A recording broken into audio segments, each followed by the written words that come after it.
Alright, we're going to talk about my favorite function in the sketch function, and that's the auto constrain. The beauty of the auto constrain is it constrains your profile. It doesn't miss a dimension, it doesn't forget a dimension, and it doesn't over dimension, it doesn't double dimension.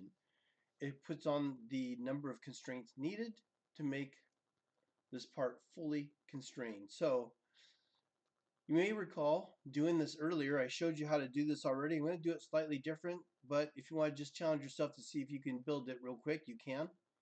I'm going to go ahead and pop into AutoCAD, and I'm going to do this with the action pad. So if you use your contextual menu anywhere on the screen, you'll get the display action pad option. So you can activate that if you want.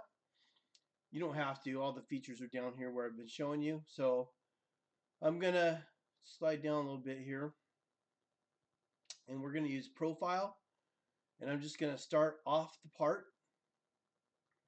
I'm going to go up 3 inches, over 2 and down 1, and then over 2 and down 1 again, and then over 2 and down 1. I like this part because it makes it really easy to understand the auto constraints. With that part already highlighted, you can find auto constraints in your action pad.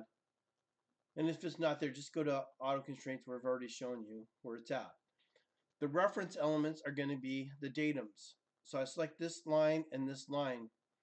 I want it to do a baseline dimension. For further explanation on that, refer to your print reading book in the dimension features where they talk about feature base or baseline dimensioning. Basically, it says all dimensions are going to come from those two highlighted lines, which are my datums.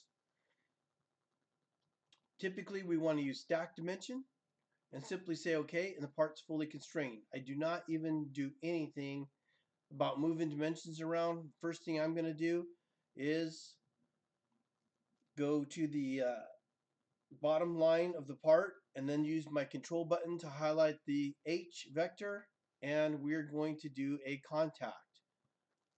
And I don't know if I have contact in my action pad. I guess I don't. So I'm going to go to Sketcher here and find the contact. This line here needs to contact of Y. So under analysis, I have it fully closed, but it's going to be under constrained because when I turn this off, all the black lines are not yet fully constrained, and it's because I don't have this locked to the axis. So I'm going to grab these two elements here, and we'll use under sketch the contact feature, and now when I go to analysis, it is fully constrained.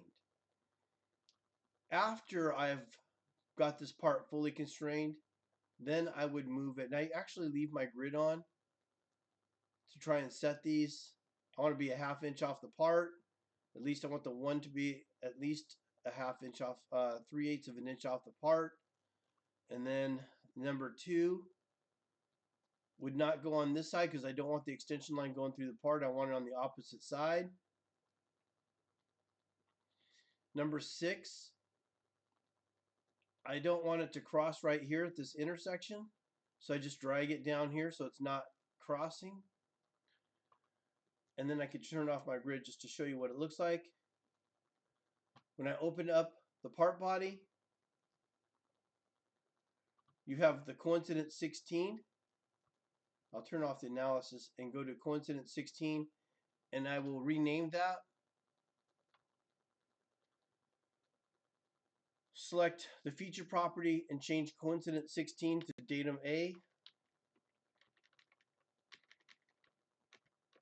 Man, I'm just going to have to type it in here.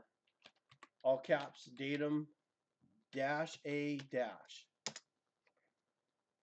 Same thing with this one here. Go to properties,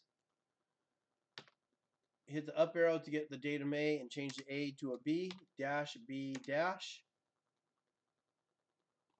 The datums have successfully been modified. What I want you to do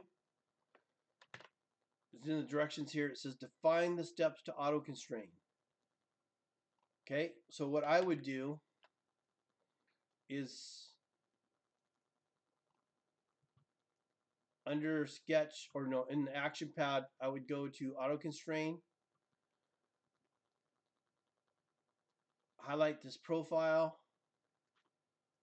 select these two elements as my datums, and stack dimension, and I would make a picture just like that. And then identify your 3 steps. Elements to be constrained is everything highlighted. Reference elements is your datum A and B. Stack dimensioning is your baseline dimensioning defined in the print reading book on Unit 9. Make a picture just like that to identify how to do auto constraints. If you ask me how to do it again, I'm going to ask you to refer back to this exercise. Auto constraints works great when you learn how to use it. You have to learn the tricks though to make this work. Otherwise, it's just going to be a headache and make more work for you if you don't use the techniques properly. I'm going to show you some tips and tricks in the next demo how to get this to work correctly for you so it's not creating a mess and dimensioning it the way you want.